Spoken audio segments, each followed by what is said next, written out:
Amen. Bwana Yesu asifiwe, watumishi wa Mungu, na wasalimu katika jina la Yesu Kristo. Mungu wetu awabariki sana sana sana kwa jinsi ambavyo mnaendelea na majukumu na kazi mbalimbali katika ujenzi wa taifa letu la Tanzania na mataifa mbalimbali ambao mnatutazama katika chaneli yetu hii. Nina ujumbe mzuri sana nataka kuongea na wewe, na anayeongea na wewe ni Mwalimu Amos Bernard, ambaye jina maarufu wengine wanapenda kuniita jina la asili la nyumbani, Mchungaji Nyerere. Namshukuru Mungu sana kwa jinsi ambavyo amenipa neema ya kuongea na wewe. Somo letu fupi ambalo natamani tujifunze siku ya leo linaitwa mwanzo wa dhambi. Nikiuliza swali hili, watu wengi wanajua dhambi, lakini wengi wao hawajui mwanzo wa dhambi. Lakini leo Mungu amenipa neema niweze kuongea na wewe juu ya mwanzo wa dhambi, na nitatumia kitabu kimoja tu ambacho ni kitabu cha Warumi. Kitabu hiki ambacho tunaona mwandishi wa kitabu hiki tunamuona katika sura hii ya 16 mstari huu wa 22, ambaye ni Teritio, ndiye mwandishi wa kitabu hiki, na amekiandika mwaka wa 57 BK. Na kitabu hiki ni kitabu kizuri sana, kinaongea tu mambo mawili makubwa, kina mgawanyo wa mambo mawili makubwa. Jambo la kwanza ni sura ya kwanza mpaka ile sura ya 11. Sura ya kwanza mpaka ya 11 ina jambo moja, mambo ambayo Mungu ameyafanya kwetu.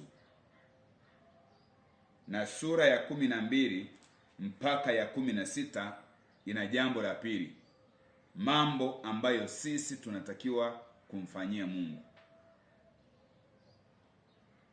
Ndo mgawanyo wa hiki kitabu cha Warumi ambacho mwandishi ni Teritio, lakini kalamu iliyotumika kuandika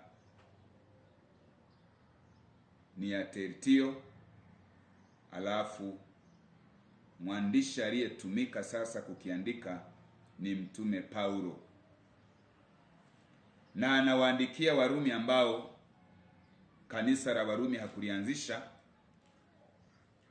lakini limeanzishwa na watu waliopokea Pentekoste siku ile ya Pentekoste katika kitabu cha Matendo 2.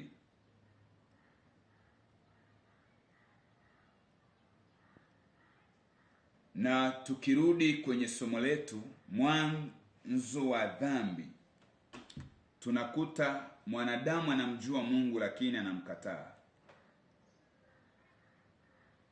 Na Mtume Paulo anaonyesha sura ya kwanza mstari wa 19 hadi 20. Biblia inasema, kwa maana yale yanayoweza kujulikana kuhusu Mungu yako wazi ndani yao, ndani ya watu, kwa sababu Mungu amewafunulia. Tangu kuumbwa kwa ulimwengu, sifa za Mungu zisizoonekana, yani uwezo wake wa milele na uungu wa Mungu ulionekana wazi katika vitu alivyoviumba Mungu. Kwa hiyo mwanadamu anamjua Mungu kupitia uumbaji wake, lakini amefanya kosa la kwanza la kumkataa. Dhambi namba 1, mwanzo wa dhambi ni mtu kumkataa Mungu. Hii ndiyo dhambi ya kwanza kabisa. Na Warumi anapozungumza tunaweza kupata vitabu rejea, na vitabu hivi rejea ni Zaburi 19 mstari wa kwanza. Biblia inasema mbingu zinatangaza utukufu wa Mungu na anga linaonyesha kazi ya mikono yake. Unaona? Lakini bado watu wanakataa kumkiri Mungu. Ukimwambia mtu njoo kwa Mungu okoke, Mungu anakupenda, mtu anakataa. Lakini hakatai kwa sababu hamjui Mungu, anakataa akiwa anajua kabisa huyu ni Mungu ambaye ndiye aliyeniumba na ndiye aliyeumba vyote, lakini anaamua kumkataa Mungu mwenyewe. Kwa dhambi namba 1 ni dhambi ya kumkataa Mungu. Namba 2 tunaiona Warumi 1:21. Dhambi ya kwanza tumeiona mstari wa 19 hadi wa 20 Warumi 1. Lakini dhambi ya pili tunaiona Warumi 1:21. Biblia inasema ingawa walimjua Mungu hawakumtukuza kama Mungu. Hii ni dhambi kubwa sana, dhambi ya kuto kumtukuza Mungu. Usipomtukuza Mungu ni dhambi, na hiki ndicho chanzo kinachoharibu maisha ya watu wengi. Hata Isaya anarejea, Isaya 43 mstari huu wa 7. Biblia inasema kila aitwaye kwa jina langu niliyemuumba kwa utukufu wangu. Kila aitwaye kwa jina langu niliyemuumba kwa utukufu wangu anatakiwa afanyeje? Anitukuze. Kwa dhambi hii ya pili ni dhambi ya kuto kumtukuza Mungu. Lakini ipo dhambi ya tatu ambayo napenda ndugu yangu isikie ili uepuke dhambi hizi. Inaitwa dhambi ya kutokuwa na shukrani. Mstari huu wa 21 Warumi 1 anasema pia wala hawakunishukuru. Paulo anaonyesha kuwa kutokuwa na shukrani ni jambo baya sana sana sana. Tena hiki ni kiini cha dhambi. Ndiyo maana mwandishi hapa aliyetumika kuandika anaonyesha kwamba hawakunishukuru. Na hili tunaliona katika rejea ya kitabu cha Wathesalonike wa kwanza sura ya 5 mstari wa 18. Biblia inasema shukuruni katika kila jambo. Kwa hiyo kushukuru ndiyo mtazamo sahihi wa imani. Lakini ipo dhambi nyingine ya 4 ambayo napenda uijue na uiepuke. Hii tunaiona katika kitabu hiki cha Warumi 22 na ni 1:22.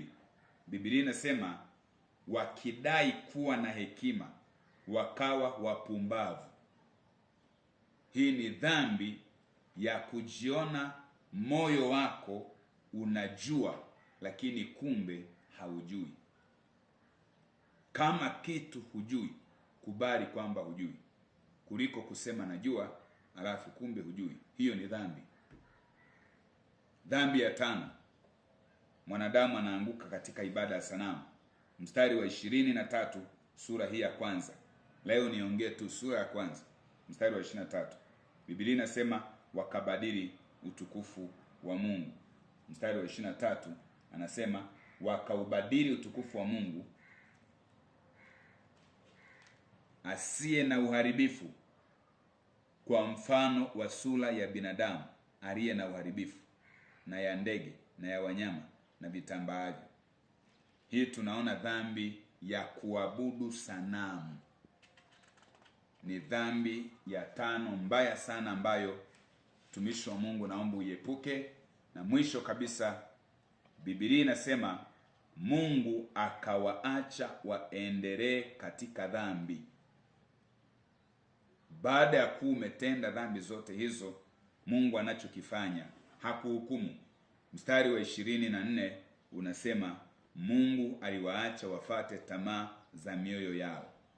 Zipo tamaa za moyo ambazo sasa ni dhambi ya 6.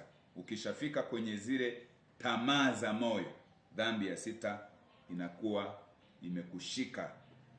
Katika kitabu cha Warumi tu, na kwa sura hiyo tu moja tunaona dhambi 6